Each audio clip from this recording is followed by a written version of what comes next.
ಮೊದಲನೆಯ ವಿಷಯ, ಪಾಪದಿಂದ ಓಡಿ ಹೋಗುವುದು.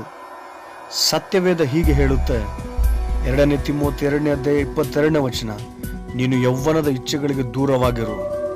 ಒಬ್ಬ ವ್ಯಕ್ತಿ ಆಧ್ಯಾತ್ಮಿಕವಾಗಿ ಜಯ ಜೀವಿತವನ್ನು ಕಾಣಬೇಕಂದ್ರೆ ಮಾಡಬೇಕಾಗಿರುವಂಥ ಮೊಟ್ಟ ಮೊದಲ ಕೆಲಸ ಪಾಪದಿಂದ ಓಡಿ ಹೋಗುವುದು. ಯೋಸೇಫನು ಹೇಗೆ ತಾನೇ ಪಾಪದಿಂದ ಓಡಿ ಹೋದನೋ ಆ ಓಡಿ ಹೋಗುವಂಥ ಸ್ವಭಾವ ಪ್ರತಿಯೊಬ್ಬ ಯೌವನಸ್ಥರಲ್ಲಿ ಕಾಣಿಸಿಕೊಂಡ್ರೆ ಅದು ಜಯ ಜೀವಿತದ ಮೊದಲನೆಯ ಮೆಟ್ಟಿಲು. ಹಲ್ಲೆಲೂಯಾ. ಎರಡನೆಯ ವಿಷಯ, ಪರಿಶುದ್ಧರಾಗಿರಬೇಕು. ಒಬ್ಬ ಯೌವನಸ್ಥನು ಹೇಗೆ ತಾನೇ ಪರಿಶುದ್ಧನಾಗಿರುವುದಕ್ಕೆ ಸಾಧ್ಯ? ಸತ್ಯವೇದದಲ್ಲಿ ಹೀಗೆ ಬರೆಯಲ್ಪಟ್ಟಿದ್ದ ಕೀರ್ತನೆ 119:9 ಯೌವನಸ್ಥನು ತನ್ನ ನಡತೆಯನ್ನು ಶುದ್ಧಿಪಡಿಸಿಕೊಳ್ಳುವುದು ಯಾವುದರಿಂದ? ನಿನ್ನ ವಾಕ್ಯವನ್ನು ಗಮನಿಸಿ ನಡೆಯುವುದರಿಂದಲೇ. ಅದಕ್ಕಾಗಿ ಪ್ರೀತಿಯ ಸಹೋದರರೇ, ನಾವೆಲ್ಲರೂ ಕೂಡ ಪ್ರತಿನಿತ್ಯವೂ ದೇವರ ವಾಕ್ಯವನ್ನು ಧ್ಯಾನಿಸುವವರಾಗಿ ಆ ವಾಕ್ಯದ ಜಲಸ್ನಾನದಿಂದ ಪರಿಶುದ್ಧತೆಯನ್ನು ಸಂಪಾದಿಸಿಕೊಳ್ಳುವುದಾದರೆ ನಾವು ಜಯದ ಹಾದಿಯಲ್ಲಿ ನಡೆಯುತ್ತಿದ್ದೇವೆ ಎಂಬುದಾಗಿ ಅರ್ಥ. ಇನ್ನು ಮೂರನೆಯ ಅಂಶ, ಪ್ರಾರ್ಥಿಸುವವರಾಗಿರಬೇಕು. ಹಾಗಾದರೆ ಈ ವಿಷಯದ ಬಗ್ಗೆ ಸತ್ಯವೇದ ಏನು ಹೇಳುತ್ತೆ? ಪೌಲನು 1ನೇ ಥೆಸಲೋನಿಕದವರಿಗೆ ಬರೆದ ಪತ್ರಿಕೆ 5:17 ಹೀಗೆ ಹೇಳುತ್ತೆ, ಎಡಬಿಡದೆ ಪ್ರಾರ್ಥನೆ ಮಾಡಿರಿ.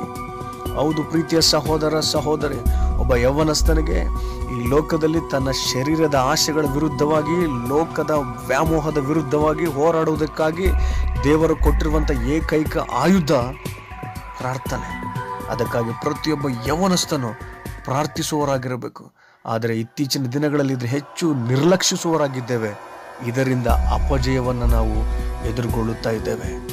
ಹಾಗಾಗುವುದಕ್ಕೆ ಸಾಧ್ಯವಿಲ್ಲ. ಇನ್ನು 4ನೇ ವಿಷಯ, ಐಕ್ಯತೆಯಿಂದ ಇರಬೇಕು. ಹಾಗಾದರೆ ಸತ್ಯವೇದ ಈ ಐಕ್ಯತೆ ಬಗ್ಗೆ, ಒಂದೇ ಮನಸ್ಸಿನ ಬಗ್ಗೆ ಏನು ಹೇಳುತ್ತೆ? ಕೀರ್ತನೆ 133:1 ನೋಡುವುದಾದರೆ, ಆಹಾ ಸಹೋದರರು ಒಂದಾಗಿರುವುದು ಎಷ್ಟೋ ಒಳ್ಳೆಯದು, ಎಷ್ಟೋ ರಮ್ಯವಾದದ್ದು. ನಂತರ ವಾಕ್ಯ ಭಾಗದಲ್ಲಿ ನೋಡ್ತವೆ, ಅದು ಆರೋನನ ತಲೆಯ ಮೇಲೆಯಿಂದ ಹಿಡಿದು ಅವನ ಗಡ್ಡದಿಂದ ಹರಿದು ಬರುವಂಥ ಅಭಿಷೇಕಕ್ಕೆ ಗುರುತಾಗಿದೆ. ಅಷ್ಟೇ ಮಾತ್ರವಲ್ಲ, ಅಲ್ಲಿ ದೇವರು ಜೀವವನ್ನ, ಆಶೀರ್ವಾದವನ್ನ ನೆಲೆಗೊಳಿಸುವವನಾಗಿದ್ದಾನೆ. ಅದಕ್ಕಾಗಿ ಪ್ರತಿಯೊಬ್ಬ ಯೌವನಸ್ಥನು ಸೇವಕರುಗಳ ಜೊತೆಯಲ್ಲಿ, ಸಾಟಿ ಸಹೋದರರ ಜೊತೆಯಲ್ಲಿ, ಸಭೆಯಲ್ಲಿರುವಂಥ ಪ್ರತಿಯೊಬ್ಬರ ಜೊತೆಯಲ್ಲಿ ಐಕ್ಯತೆಯಿಂದ ಒಂದೇ ಮನಸ್ಸುಳ್ಳವರಾಗಿರಬೇಕು. ಇಲ್ಲದೆ ಹೋದರೆ ಜಯ ಜೀವಿತವನ್ನು ಕಾಣುವುದು ಅಸಾಧ್ಯ. ಇನ್ನು ಈ ಆಧ್ಯಾತ್ಮಿಕ ಜೀವಿತದಲ್ಲಿ ಜಯ ಜೀವಿತಕ್ಕೆ ಬೇಕಾಗಿರುವಂಥದ್ದು ಕೊನೆಯ ವಿಷಯ, ವಿಧೇಯರಾಗಿರಬೇಕು.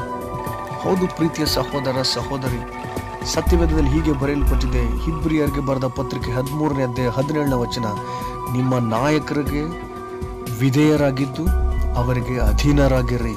ಒಬ್ಬ ಯೌವನಸ್ಥನು ಎಷ್ಟೇ ತಲಾಂತಗಳಿಂದ ತುಂಬಿಸಲ್ಪಟ್ಟಿದ್ದು, ಎಷ್ಟೇ ಅಭಿಷಕ್ತನಾಗಿದ್ದು, ಅಥವಾ ಎಷ್ಟೇ ಆರಾಧನೆ ಮಾಡುವಂಥ ಸಾಮರ್ಥ್ಯವನ್ನು ಹೊಂದಿದ್ದು, ಹಾಡುಗಾರಿಕೆಯನ್ನು ಹೊಂದಿದ್ದಾಗಿಯೂ ಕೂಡ ಇಸಾಕನು ಹೇಗೆ ತಾನೇ ಅಬ್ರಹಾಮನಿಗೆ ವಿಧೇಯನಾಗಿದ್ದನೋ ಹಾಗೆ ಪ್ರತಿಯೊಬ್ಬ ಯೌವನಸ್ಥನು ತಮ್ಮ ಆತ್ಮೀಯ ತಂದೆ ತಾಯಿಗಳಿಗೆ ವಿಧೇಯತೆಯನ್ನು ತೋರಿಸುವಾಗ ನಾವು ಜಯ ಜೀವಿತವನ್ನು ಸಾಧಿಸುವುದಕ್ಕೆ ಹೋಗುತ್ತಿದ್ದೇವೆಂಬುದಾಗಿ ಅರ್ಥ. ಅದಕ್ಕಾಗಿ ಪ್ರೀತಿಯ ಸಹೋದರ ಸಹೋದರಿ, ಪಾಪದಿಂದ ಓಡಿ ಹೋಗುವುದು, ಪರಿಶುದ್ಧರಾಗಿರುವುದು, ಪ್ರಾರ್ಥಿಸುವುದು, ಐಕ್ಯತೆಯಿಂದ ಇರುವುದು, ವಿಧೇಯರಾಗಿರುವುದು, ಇವುಗಳೇ ಆತ್ಮೀಯ ಹೋರಾಟದ ಜಯ ಜೀವಿತಕ್ಕೆ ಕಾರಣ. ಎಲ್ಲ ಮಹಿಮೆ ದೇವರಿಗೆ ಸಲ್ಲ.